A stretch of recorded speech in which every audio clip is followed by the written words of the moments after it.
In the quiet town of McKeesport, Pennsylvania, a story unfolded that would shock the nation and leave a scar on the psyche of those who came across it. In today's episode, let's uncover the story of Tanya Kach, a young girl who was kidnapped and held captive for an astonishing 10 years.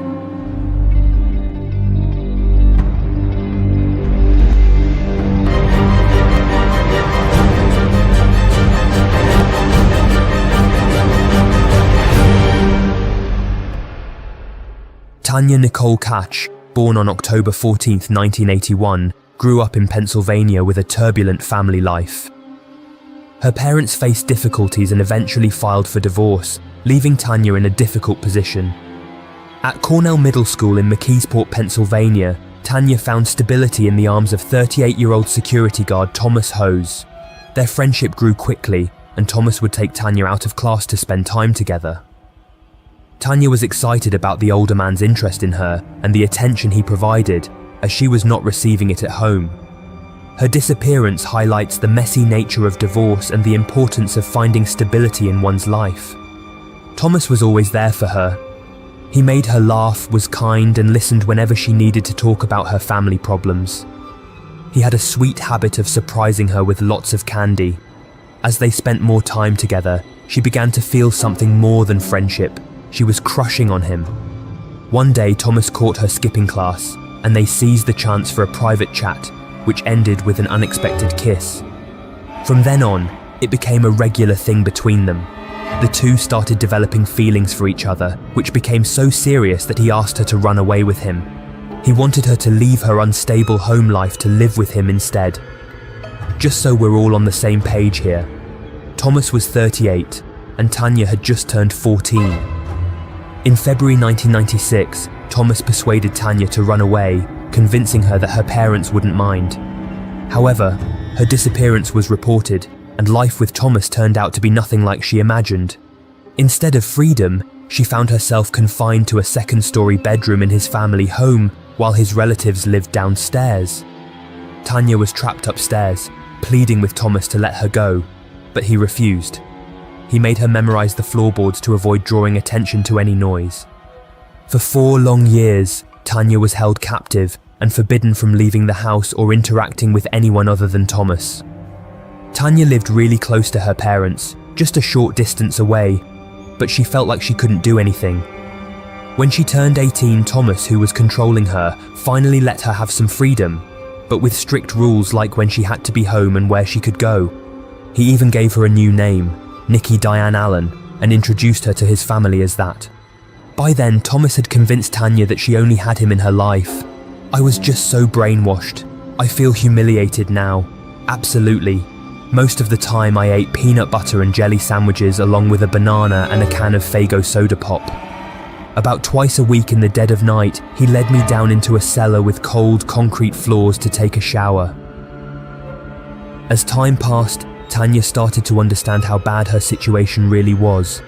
Tanya and Joe Sparico, the owner of JJ's Deli Mart, along with his family, became friends when Tanya would visit the deli for grocery shopping, and she started doing a part-time job there. It was that job that eventually allowed her to reclaim her freedom and her identity.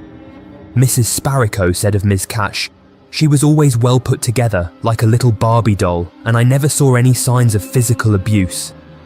Even though she doubted Thomas, she still had feelings for him, so she didn't tell Joe much about her situation and how Thomas treats her. Investigation and captivity. Then, in March 2006, Tanya decided to tell Joe that she'd been held captive since she was just 14. She was really scared that if Thomas found out, he'd hurt her, so she asked Joe to call the police and show them where she was living. Joe was shocked to hear this and called the Center for Missing Children. They found out Tanya had been missing for 10 years, and her family had no idea what she'd been through. After being held captive for a long time, she learned to hide how she really felt to stay safe. Joe acted quickly, even though he wasn't sure what to do because he knew it was really serious. He called his son Sean, who used to be a detective and had worked on finding Tanya when she went missing. Sean had kept Tanya's missing poster in his office and had spent a lot of time trying to find her. A police car went to Thomas's house to get Tanya, and Sean recognized her right away even though she looked older now.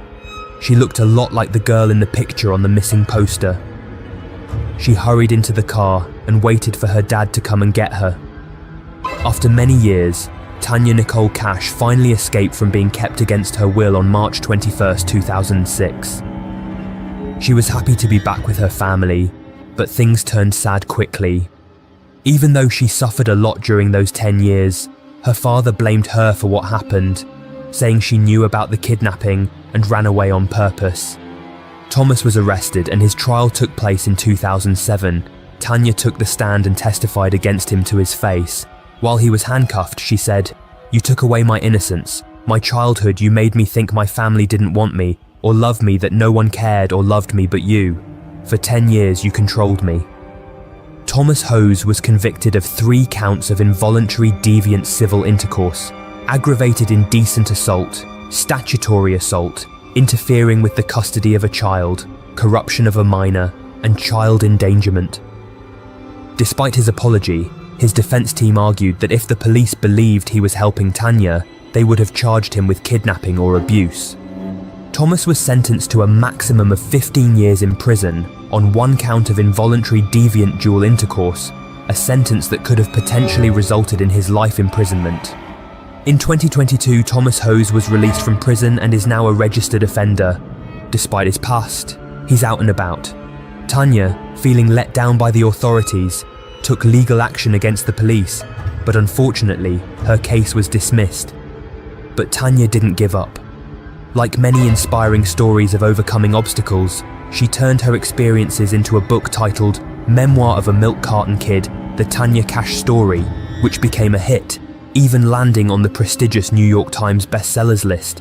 In 2012, a movie was released based on her story called Captive the Slave Girl. Apparently, Tanya's parents weren't too pleased with how she portrayed them in her book. Later in 2012, they sued Tanya for defamation, saying that they were portrayed unfairly in the book.